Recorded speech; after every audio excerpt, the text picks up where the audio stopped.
Hey everybody, good afternoon. Making some progress here. Got the injector harness in, just installing the valve covers now because of course I wanted to prime everything and make sure we had oil coming up through all the rockers. It was also suggested that to rotate the crank 90 degrees all the way around in prime to make sure all the bearings, surfaces and everything get lubricated as well. So I put that one on. Of course, oil was coming up through all of them. And as you can see, same on this side, oil's coming up. Of course, it was starting to fill up, so I didn't want it to drip, but I did make it all the way around. Oil was coming up through the rockers, and then I stopped and rotated 90 degrees. Ran the drill again till oil was coming through, rotated 90 degrees all the way around. So all the bearings should be lubricated. Just doing 5 quarts of regular 1030, and I'll put some zinc additive in it. But last thing is I got the steering squared away. I did go with a different steering knuckle. It gave me a little more clearance, as you can see, just barely, but that took a lot of yesterday. And then actually fiddling around with this stupid dipstick tube, I had to grind that down to make it fit on the studs there, so I got that done. I got up early this morning and got the console all put back together with the correct 86 shift boot. I actually did a double boot on that. I did the 87 and 93 lower, that's got the rubber over the shifter, and then I put the leather 86 boot on top, screwed it straight down into the 2 back bolts in the tunnel from the AOD shifter lined up perfectly.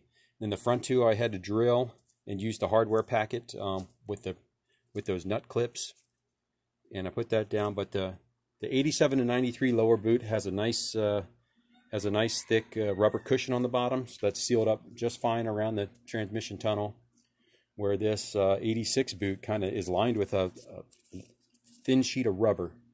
So that seals on top of that. So nonetheless, it does have an upper and lower shift boot. And got the console all back in there. And, you know, we've got a clutch now. It actually feels pretty good. That's the King Cobra clutch or whatever. So that feels nice. Pedal feels pretty good. And then we're getting ready to do the upper. I'm finishing with these valve covers. And then I went ahead and I got some new battery cables, which I'm running down underneath here, and I'm also running an extra ground to the body from the block that was recommended if you run these if you run the 3G alternator. And as you can see, I switched over to this the billet bracket, and this is the TrickFlow tensioner relocation when you get rid of your power steering, so you can still run your reverse rotation water pump. So I'm just waiting to go pick up the belt. If you run this setup, a 54-inch belt is what you need for this setup right here. So anyway, just wanted to give a quick update. I'm going to get the valve covers on, finish up this injector harness, and get the upper on.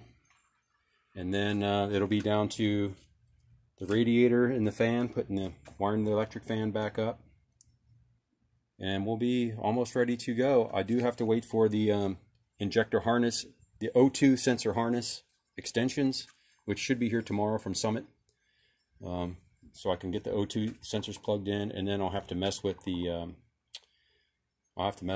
see if I can get this exhaust, some kind of exhaust to work on this.